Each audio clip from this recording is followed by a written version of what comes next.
अस्सलाम वालेकुम students, how are you? I hope you are fine. Next जो हम डिस्कस करने जा रहे हैं वो हमारा चैप्टर नंबर 5 ह्यूमन फिजियोलॉजी का जो टॉपिक बी गैस एक्सचेंज हम डिस्कस कर रहे हैं। उसमें जो 5th पोर्शन है हमारा वो अबाउट है रिस्पायरेटरी डिसऑर्डर्स के, ऐसे डिसऑर्डर्स जिनका ताल्लुक रिस्पायरेटरी सिस्टम से है, उसको हम डिस्कस करेंगे। तो एमडी-कैट पॉइंट ऑफ व्यू से हमने 3 मेन डिसऑर्डर्स को डिस्कस करना है, जिसमें लंग कैंसर है, ट्यूबरक्लोसिस है जिसे शॉर्टली हम टीबी भी कहते हैं, और एम्फीसीमा। ये सारी की सारी जो डिजीज़ हैं इनका ताल्लुक रिस्पायरेटरी सिस्टम से है और इसी वजह से इनको रिस्पायरेटरी डिसऑर्डर्स बोला जाता है। डिसऑर्डर का मतलब यही है कि कहीं पे जो लंग्स हैं या कोई हमारा रिस्पायरेटरी ट्रैक्ट है वो कहीं से डिफेक्ट हो गया है, जहाँ पे सही फंक्शन जो है परफॉर्म नहीं हो पा रहा, तो उस कंडीशन को हम फिर कहेंगे डिसऑर्डर। तो यहाँ पे हम सबसे पहले डिस्कस करेंगे लंग कैंसर को।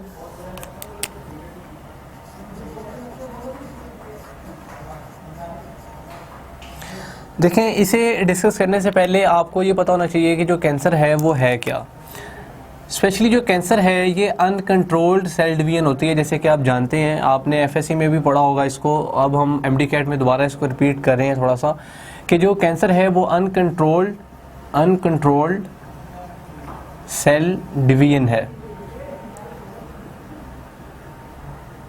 ठीक है जी, यानी कि इसमें ये होता है कि सेल जो है वो डिवाइड होना जो है वो बहुत ज़्यादा रैपिडली डिवाइड होता है और इसकी जो डिवीजन है वो अनकंट्रोल हो जाती है। और स्पेशली ये माइटोसिस के केस में होता है, माइटोसिस इन्वॉल्व होती है इसमें। ठीक है जी, और सेल जो है वो रैपिडली डिवाइड करना शुरू कर देते हैं। इसके अलावा कैंसर की और ख़ास बात क्या है कि जो कैंसर है इसकी 2 पार्ट्स होते हैं। लाइक फॉर एग्जांपल हम कुछ इस तरह से डिस्कस कर लेते हैं कि हमारे पास एक ये कोई भी पार्ट है बॉडी का, ठीक है, जस्ट फॉर एग्जांपल। तो इसमें इस पोर्शन में क्या हुआ कि कैंसर होना शुरू हो गया। लाइक कैंसर होता क्या है? कैंसर होता है ट्यूमर प्रोडक्शन। और ये ट्यूमर प्रोडक्शन किस वजह से होती है? Due to uncontrolled cell division. तो किसी इस पार्ट पे जो है ये ट्यूमर प्रोडक्शन जो है वो होनी शुरू हो गई। तो अभी तो ये एक इतना सा हिस्सा डिफेक्ट हुआ है ना, इतना सा हिस्सा। अब अगर तो यहाँ से थोड़ा सा पार्ट टूट कर फैलना शुरू कर दे, डिफरेंट एरियाज़ को इन्फेक्ट करना शुरू कर दे, तो वो कैंसर को हम कहते हैं कि वो स्प्रेडिंग का काम जो है वो शुरू हो गया। ठीक है, तो ये जो ट्यूमर होते हैं ये 2 तरह के होते हैं, एक मैलिग्नेंट ट्यूमर होते हैं और दूसरा जो है वो इन्वेजन का काम होता है। इसको हम जो है वो डिस्कस करेंगे आगे। तो बेसिकली कैंसर में ये होता है। ठीक है, अब हमने इसको डिस्कस करना है लंग के लिहाज से कि लंग में जो कैंसर है वो किस तरह से जो है वो हो सकता है।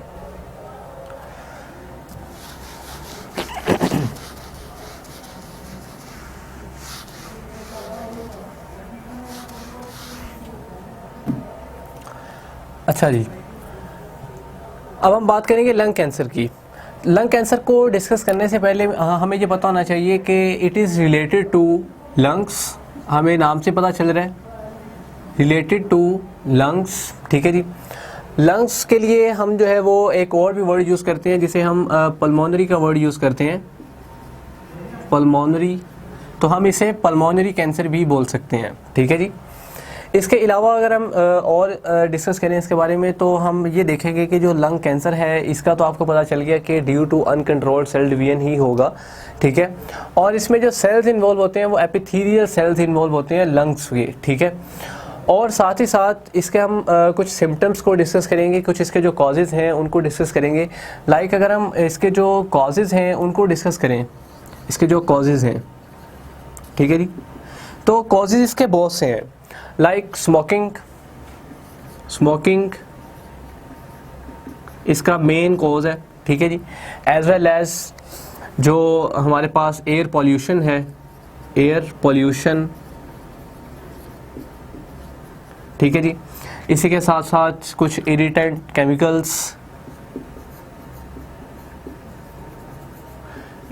केमिकल्स, ठीक है जी, अलॉन्ग विद एक स्पेशल गैस है जिसे हम बोलते हैं रेडॉन गैस। ठीक है जी, और इसी के साथ साथ अगर हम देखें तो मेजॉरिटी जो है वो यही है जिसमें मोस्ट ऑफ द लंग्स जो है वो अफेक्ट होते हैं इन चीज़ों की वजह से। अब हम सबसे पहले बात कर लेते हैं लाइक स्मोकिंग है। तो स्मोकिंग जो है इसकी एक टाइप तो है एक्टिव स्मोकिंग, एक्टिव, और दूसरी है पैसिव।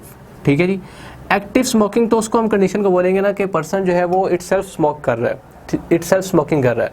और पैसिव स्मोकिंग वो होती है जिसमें पर्सन जो है वो अफेक्ट हो जाए बाय अनदर पर्सन जो कि एक्टिवली स्मोकिंग कर रहा है, ठीक है। अब जो स्मोकिंग है इसमें ख़ास बात ये याद रखें कि इसके अंदर अबाउट 73 कार्सिनोजेंस मौजूद होते हैं, 73 कार्सिनोजेंस इसमें मौजूद होते हैं। अब ये कार्सिनोजेंस जो है ये एबिलिटी रखते हैं कैंसर कॉज करने की, क्योंकि ये बहुत हाईली डेंजरस केमिकल्स होते हैं जो स्मोकिंग सिगरेट का जो स्मोक है उसके अंदर जो है ये मौजूद होते हैं, अबाउट 73 कार्सिनोजेंस, ठीक है। और ये जो है ये हाईली हमारे जो लंग्स हैं उनको डैमेज करते हैं। इसके अलावा अगर हम एयर पोल्यूशन की बात करें तो एयर पोल्यूशन में अगर आप देखें तो जितनी भी हमारी ट्रैफिक जिसमें व्हीकल्स वगैरह हमारी हैवी व्हीकल्स हैं, लो व्हीकल्स हैं, सारा जो इनका जो स्मोक है और निकलने वाली डिफरेंट काइंड की जो डेंजरस गैसेस हैं वो भी जो है एयर पोल्यूशन का बायस बनती हैं। और एयर पोल्यूशन में ज़ाहिर सी बात है हमने ऑक्सीजन के लिए एयर को इनहेल करना होता है, तो वो साथ जो केमिकल्स हैं डिफरेंट किस्म के पोल्यूटेंट्स जो हैं वो भी एंटर हो जाते हैं और वो भी लंग कैंसर का बायस बनते हैं। इसी के साथ साथ कुछ हम बात करते हैं रेडॉन गैस। अब ये जो रेडॉन गैस है इसका जो कोज है ये निकलती कहाँ से, ये निकलती है एक रेडियो एक्टिव एलिमेंट है जिसे हम रेडियम बोलते हैं, ठीक है जी। इसकी ब्रेकडाउन से जो गैस निकलती है ये रेडॉन गैस है, ठीक है जी। तो ये भी जो है सबब बनती है लंग कैंसर का, ठीक है जी।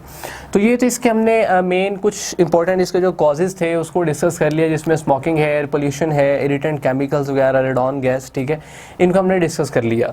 मेजॉरिटी जो शो की जाती है कि about 90% of the lung cancer जो है 90% तक लंग कैंसर जो है वो स्मोकिंग की वजह से होता है, ठीक है, क्योंकि ये बहुत कॉमन चीज़ हो चुकी है, ठीक है। इवन हमारी जो कंट्री है उसमें भी और इवन इन वर्ल्ड, पूरे वर्ल्ड में भी ये कॉमन हो चुका है। तो most of the lung cancer जो है वो स्मोकिंग की वजह से होता है, अबाउट 90%।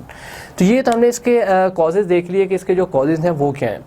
अब हम इसके कुछ सिम्टम्स देख लेते हैं कि इसमें सिम्टम्स क्या हैं, कि कैसे पता चलता है कि लंग कैंसर। जाहिर सी बात है कि इसमें ये होता है कि कफिंग जो है वो बहुत ज़्यादा होती है, कफिंग का प्रोसेस बहुत ज़्यादा होता है और कफिंग के साथ साथ समटाइम जो है वो ब्लड भी आता है। ये इसका मेन है। इसके अलावा अगर आप देखें तो हमें ये भी पता चलता है कि जो लंग कैंसर है इसके अंदर शॉर्टनेस ऑफ ब्रेथ यानी कि सांस लेने में बहुत ज़्यादा तंगी होती है, क्योंकि लंग्स जो है वो मेन हमारा पार्ट है जिसने ब्रीथिंग में हमें हेल्प करनी होती है।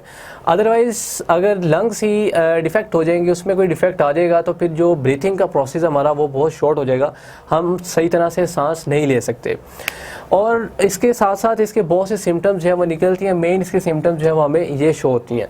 अब लंग कैंसर जो है इसमें होता क्या है, बेसिकली इसमें ये होता है कि एक मैलिग्नेंट ट्यूमर बनता है। लाइक फॉर एग्जांपल हमारे पास ये एक हिस्सा है इसका, ठीक है। अब हम कहते हैं कि इसमें एक इस जगह पे क्या हुआ कि मैलिग्नेंट ट्यूमर बन गया, ठीक है जी, जिसे हम कहते हैं ट्यूमर प्रोडक्शन। अब ये पार्ट जो है वो तो डिफेक्ट हो गया, ठीक है जी। अब अगर तो ये आगे भी फर्दर जो है वो ट्रैवल करना शुरू कर दे, ठीक है जी, और दूसरे हिस्सों को जाके भी इन्फेक्ट करना शुरू कर दे, तो फिर हम इस कंडीशन को बोलते हैं मेटास्टेसिस।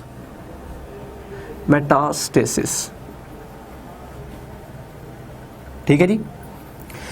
तो अगर आपसे पूछा जाए कि जो स्प्रेडिंग ऑफ ट्यूमर है, ठीक है जी, the spreading process of tumour production is metastasis, या कैंसर की जो स्प्रेडिंग है उसको भी हम मेटास्टेसिस कह सकते हैं, क्योंकि कैंसर बढ़ता ही उस वजह से है जैसे जैसे ट्यूमर प्रोडक्शन जो है वो इंक्रीज़ होती है, ठीक है जी। तो ये इस प्रोसेस में कुछ इस तरह होता है कि इस तरह आहिस्ता आहिस्ता पूरे लंग्स जो है वो डिफेक्ट हो जाते हैं, और इसके जो कॉजेज़ हैं वो ये हैं, और इसका जो प्रोसेस है वो हमारे पास ये आता है कि मैलिग्नेंट ट्यूमर जो है वो बनता है, और उसके बाद अगर तो वो एक ख़ास हद तक रहे तो ठीक है, अगर तो वो ट्रैवल करना शुरू कर दे फर्दर आगे हिस्सों तक, तो वो जो है वो कंडीशन होगी मेटास्टेसिस की, जिसमें जो कैंसर है वो स्प्रेड आउट हो जाएगा। तो ये हमारे पास इसके कुछ इंपॉर्टेंट कॉजेज़ और इसके सिम्टम्स। और इसके अलावा अगर हम देखें तो हमें पता चलता है कि हम इसमें इसके जो ट्रीटमेंट है उसमें हम क्या करते हैं। ट्रीटमेंट याद रखें कि जो लंग कैंसर है ना, इसकी टू मेजॉरिटीज़ के लिहाज से अगर हम देखें तो इसकी टू मेन टाइप्स बताई जाती हैं।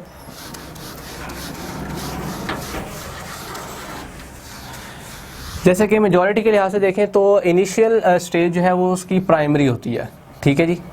इनिशियल स्टेज जो है वो प्राइमरी होती है। अब जो प्राइमरी लंग कैंसर है इसकी 2 मेन टाइप्स बताई जाती हैं, ठीक है जी, जिसमें एक है स्मॉल सेल लंग कैंसर,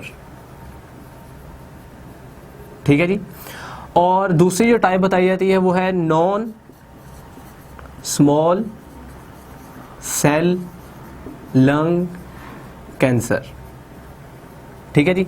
ये इसकी प्राइमरी जो कंडीशन है उसकी फर्दर आगे 2 टाइप्स बताई जाती हैं, ठीक है जी। तो लंग कैंसर को ट्रीट करने के लिए हम जो प्रोसेस परफॉर्म करते हैं उसमें फर्स्ट प्रोसेस है सर्जरी, ठीक है जी। सर्जरी के ज़रिए भी हो सकता है, रेडियोथेरेपी के ज़रिए कर सकते हैं, रेडियोथेरेपी के ज़रिए इसको ट्रीट कर सकते हैं, और कीमोथेरेपी के ज़रिए भी, कीमोथेरेपी के ज़रिए भी इसको ट्रीट किया जा सकता है। तो अगर तो कैंसर ये वाला है, ठीक है जी, तो इसको हम ट्रीट कर सकते हैं सर्जरी के ज़रिए। अदरवाइज़ अगर ये वाला कैंसर है तो फिर इसे ट्रीट करने के लिए हम इन 2 प्रोसेसेस का यूज़ करते हैं, ठीक है जी, जिसमें सर्जरी है, रेडियोथेरेपी है और कीमोथेरेपी। इन प्रोसेस के ज़रिए हम कैंसर जो को ट्रीट कर सकते हैं। तो अगर तो ये वाली टाइप का कैंसर है तो इसको हम सर्जरी के ज़रिए ट्रीट कर सकते हैं, और जो non small cell lung cancer है इसको हम 2 वेज़ हैं, जिसमें रेडियोथेरेपी और कीमोथेरेपी, इसके ज़रिए इसको ट्रीट किया जा सकता है। तो ये कुछ इंपॉर्टेंट पॉइंट्स हैं जिनको आपने याद रखना है। इसके अलावा आपको ये पता होना चाहिए कि इसके जो कॉजेज़ हैं वो कौन से हैं, ठीक है, और इसमें कुछ स्मोकिंग के जो पॉइंट्स मैंने आपको बताए वो आपको पता होना चाहिए, ठीक है, और कैंसर के बारे में कुछ आपको जनरल इन्फॉर्मेशन होनी चाहिए। इसके बाद हम चलते हैं अपने जो नेक्स्ट पॉइंट है ट्यूबरक्लोसिस, उसके ऊपर।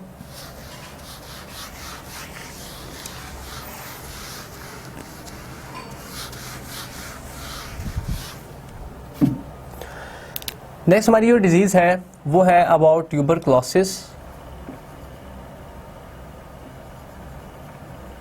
ठीक है जी। It is a disorder of lungs, ये भी लंग का डिसऑर्डर है, डिसऑर्डर ऑफ लंग्स, ठीक है जी। और इसमें अगर हम देखें तो जो ये डिज़ीज़ है इसका आपने एक ख़ास ख्याल रखना है कि ये बैक्टीरियल डिज़ीज़ है, बैक्टीरियल डिज़ीज़, ठीक है जी। और कौन सा बैक्टीरिया इन्वॉल्व होता है इसमें, वो होता है माइकोबैक्टीरियम, माइकोबैक्टीरियम ट्यूबरक्लोसिस, ठीक है जी। ये बैक्टीरिया होता है और ये बैक्टीरिया जो है ये डिजीज़ कॉज करता है जिसे हम कहते हैं ट्यूबरक्लोसिस। सबसे पहले हम इस बैक्टीरिया के मुतालिक थोड़ा सा जान लेते हैं कि ये बैक्टीरिया है क्या। ये बैक्टीरिया जो है इसकी कुछ इंपॉर्टेंट फीचर्स ये हैं कि it is a aerobic type of bacteria, ये एरोबिक बैक्टीरिया है, ठीक है जी। एरोबिक का मतलब ये है कि जो ऑक्सीजन के प्रेजेंस में सर्वाइव करता है, ठीक है जी। और इसके अलावा अगर हम देखें तो इट इज़ नॉन मोटाइल, ये नॉन मोटाइल है, ठीक है जी। और इसके कुछ इंपॉर्टेंट फीचर्स को हम देखें तो जब इसको चेक किया गया स्टेनिंग टेक्निक पे, तो इसने जिस डाई पे बिहेव किया तो वो थी ग्राम पॉजिटिव, ग्राम पॉजिटिव, ठीक है जी। तो ये कुछ इसकी इंपॉर्टेंट फीचर्स हैं। इसके अलावा और इसका ख़ास बात ये है कि ये जो बैक्टीरिया है ये एवरी 16 to 20 आवर्स के बाद मल्टीप्लाई करता है, ठीक है जी। अब अगर यहाँ से आप देखें तो इसका जो मल्टीप्लिकेशन का जो रेट है वो एक तो ड्यूरेशन भी बहुत ज़्यादा है और इसका रेट भी कम होता है as compare to different kind of other bacterias. तो अदर बैक्टीरियाज के लिहाज से इसका जो ये रेट है ये बहुत कम है, ठीक है। और ये एरोबिक है, नॉन मोटाइल है, ग्राम पॉजिटिव है, और इसके जो बाहर जो मेम्ब्रेन है वो है लिपिड बाइलेयर, लिपिड बाइलेयर, ठीक है जी। ये इसके कुछ इंपॉर्टेंट फीचर्स हैं माइकोबैक्टीरियम ट्यूबरक्लोसिस की, ठीक है जी। और ये जो डिजीज़ कॉज करते हैं उसे हम कहते हैं ट्यूबरक्लोसिस, और ये डिजीज़ रिलेटेड टू लंग्स। अब इसमें हम देख लेते हैं कि जो ट्यूबरक्लोसिस है ये स्प्रेड किस तरह से करती है, ठीक है। और इसमें अगर हम देखें तो इसके जो कॉजेज़ हैं उसको भी हम देख लेते हैं, और साथ ही साथ हम इसके जो सिम्टम्स हैं उनको भी नोट कर लेते हैं। याद रखें कि इसके ट्रीटमेंट में सेम वही प्रोसेस है कि जो रेडियो एक्टिव प्रोसेस के ज़रिए इसको भी हम जो है वो ट्रीट कर सकते हैं, यानी कि रेडियोथेरेपी के ज़रिए, ठीक है जी, जिसमें हम जो हमारा चेस्ट रीजन है उस चेस्ट रीजन पे हम टेस्ट कर सकते हैं एक्सरेज के ज़रिए, ठीक है जी। उससे हमें पता चल जाता है कि जो इन्फेक्शन है वो किस पार्ट पे जो है वो परफॉर्म हो रही है, ठीक है जी। तो हम इसके अब जो कुछ इंपॉर्टेंट इसके कॉजेज़ हैं, इसके जो सिम्टम्स हैं उनको डिस्कस कर लेते हैं। जैसा कि यहाँ पे हम अगर अपनी बुक को फॉलो करें तो वो हमें ये इन्फॉर्मेशन दे रही है कि इसके जो सिम्टम्स हैं उसमें कफ एंड फीवर ये बहुत ज़्यादा है। और एक बात याद रखें कि इस कंडीशन में जो ट्यूबरक्लोसिस है इसमें जो पेशेंट होता है ड्यूरिंग नाइट, उस नाइट के दौरान जो है स्वेटिंग बहुत ज़्यादा होती है, ठीक है, और उसको सम टाइम जो है वो फीवर फील होता है, कफिंग जो है वो बहुत ज़्यादा होती है इसमें। और इसकी जो फर्स्ट सिम्टम है वो कफिंग है। ये आप याद रखें कि जो टीबी जो ट्यूबरक्लोसिस है इसकी जो फर्स्ट सिम्टम है वो कफिंग है। साथ ही साथ इसमें ये भी बताया जाता है कि it is more common in poor people, malnutrition and poor living conditions facilitate mycobacterium to grow, the disease is curable with proper medical attention, it is a contagious disease. ये भी आप याद रखें, ठीक है, इन पॉइंट्स को आप याद रखें। फर्दर अगर हम देखें तो यहाँ पे हम सारी जो इसके बैक्टीरिया के मुतालिक जो है वो कुछ डिस्कस कर चुके हैं। और इसके अलावा आप स्प्रेडिंग की बात करें तो ये स्प्रेड किस तरह से होती है।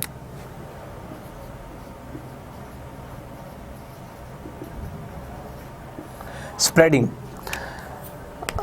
और इस कंडीशन में ये होता है कि क्योंकि ये बैक्टीरियल डिजीज़ है, ये वायरल डिजीज़ नहीं है, तो स्प्रेडिंग का प्रोसेस कुछ इस तरह से है कि फॉर एग्जांपल अगर किसी पेशेंट को ट्यूबरक्लोसिस है, ठीक है, और वो शिवरिंग का प्रोसेस अगर परफॉर्म करता है, ठीक है, या वो समटाइम इस तरह होता है कि वो बहुत ज़्यादा कफिंग होती है, ठीक है, उसको तो कफिंग के ज़रिए कुछ ड्रॉपलेट्स जो है वो माउथ से जो है वो बाहर आते हैं, और उन ड्रॉपलेट्स जो होते हैं उन ड्रॉपलेट्स में some amount of mycobacterium tuberculosis जो है ये मौजूद होती है, क्योंकि वो जो स्पुटम प्रोडक्शन होती है उसके साथ, क्योंकि कफिंग के साथ स्पुटम प्रोडक्शन होती है, तो जब कफिंग का प्रोसेस वो परफॉर्म करता है पेशेंट, तो कफिंग के दौरान जो कुछ ड्रॉपलेट्स जो है वो ऐसे बाहर आते हैं जिनमें ये बैक्टीरिया जो है ये मौजूद होता है। तो ये इजीली जो है उस ड्रॉपलेट्स के ज़रिए फर्दर जो आगे नेक्स्ट पीपल हैं उनमें ये ट्रांसफ़र हो सकता है। इस तरह से ये डिज़ीज़ जो है ये ट्रांसफ़र होती है। इसका स्प्रेडिंग का प्रोसेस इस तरह से है क्योंकि ये एक बैक्टीरियल डिजीज़ है।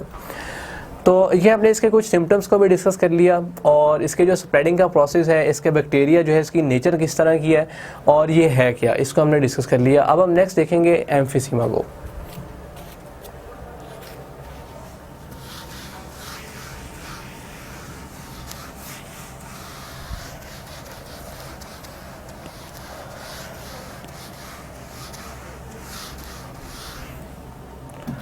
नेक्स्ट हमारा जो है वो है अबाउट एम्फीसीमा।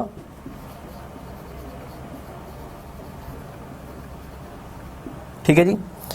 अब एम्फीसीमा जो है ये भी डिसऑर्डर है लंग्स का। इसकी स्पेशलिटी क्या है? अगर हम इसकी स्पेशलिटी चेक करें तो स्पेशलिटी इसकी ये है कि इसमें ब्रेक डाउन हो जाता है एल्वियोलाई का, एल्वियोलाई ब्रेकडाउन ऑफ एल्वियोलाई। ठीक है जी। यहाँ आप इसे ये भी कह सकते हैं कि इसमें डीजेनरेटिव का प्रोसेस हो जाता है, डीजेनरेटिव का प्रोसेस जो है वो इसमें परफॉर्म होता है। ठीक है जी। इस बात को आपने स्पेशली याद रखना है कि जो एम्फीसीमा है उसमें होता क्या है बेसिकली। एक आपने नाम सुना होगा, ये cold, this one is cold. ठीक है जी। ये कोल्ड क्या है? कोल्ड अगर आप देखें तो कोल्ड में जो सी है ये रिप्रेजेंट करता है क्रॉनिक को, क्रॉनिक। ठीक है जी। और जो ओ है ये रिप्रेजेंट करता है ऑब्स्ट्रक्टिव को, ऑब्स्ट्रक्टिव। इस तरह जो एल है ये रिप्रेजेंट करता है लंग्स को, और जो डी है ये रिप्रेजेंट करता है डिसीज़ को। ठीक है जी। यानी कि कलेक्टिवली ये हो गया क्रॉनिक ऑब्स्ट्रक्टिव लंग्स डिजीज़, के लंग्स के अंदर कहीं पे अगर कोई ऑब्स्ट्रक्शन हो रही है तो वो होगा कोल्ड। ठीक है जी। ये जो कोल्ड का वर्ड है ये इन 4 वर्ड्स को रिप्रेजेंट कर रहा होता है, जिसमें क्रॉनिक ऑब्स्ट्रक्टिव लंग्स डिजीज़। ठीक है जी, ये है कोल्ड। तो हम एम्फीसीमा को ये भी कह सकते हैं कि it is a type of cold, ठीक है जी। तो इस कंडीशन में ये होता है।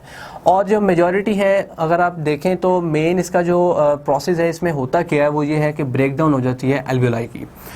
तो इसमें इसका जो मेन कॉजेज़ हैं उसमें यही है, जिसमें स्मोकिंग, इसका मेन कॉज भी स्मोकिंग है, ठीक है जी।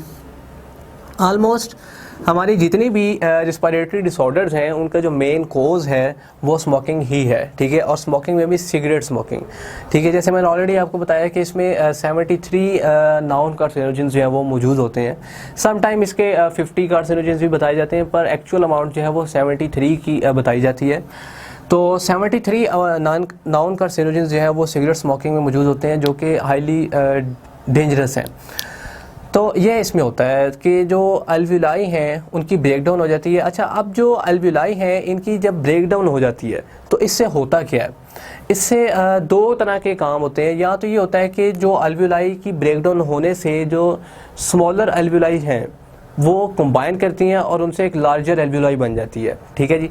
अब जो लार्जर एल्वियोलाई बनती है उसका वॉल्यूम तो होता है, इंक्रीज़ हो जाता है, पर वॉल्यूम जब इंक्रीज़ हो जाता है तो इतना उनका सरफेस एरिया नहीं होता कि वो गैस एक्सचेंज को प्रॉपरली परफॉर्म कर सकें। तो सेम इसी तरह से यहाँ पे होता है कि जो ब्रेक डाउन होती है एल्वियोलाई की, तो एल्वियोलाई की ब्रेक डाउन की वजह से जो गैसियस एक्सचेंज का प्रोसेस है वो स्लो डाउन हो जाता है, वो बहुत ज़्यादा तंग हो जाते हैं एयरवेज, ठीक है। जिसकी वजह से जो पेशेंट है उसमें शॉर्टनेस ऑफ ब्रीथ जो है वो बहुत ज़्यादा हो जाती है और कफिंग भी इसी वजह से ज़्यादा होती है। तो इसमें यही प्रोसेस होता है कि यहाँ तो जो एल्वियोलाई है वो छोटी एल्वियोलाई जो है वो कंबाइन करके एक लार्जर एल्वियोलाई बना देती हैं, पर उस लार्जर एल्वियोलाई का फ़ायदा नहीं होता।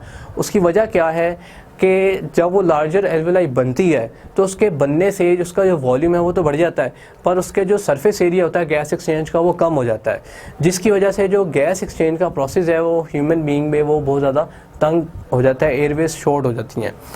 तो ये इसमें मेनली होता है और इन पॉइंट्स को आपने जो है वो याद रखना है, ठीक है। और आपको ये पता होना चाहिए कि इस कंडीशन में होता क्या है कि सरफेस एरिया इंक्रीज़ होता है या डिक्रीज़ होता है, वॉल्यूम बढ़ता है या कम होता है, ठीक है। तो ये आपने जो है वो याद रखना है और कुछ इसकी जो इंपॉर्टेंट पॉइंट्स हैं उनको आपने याद रखना है।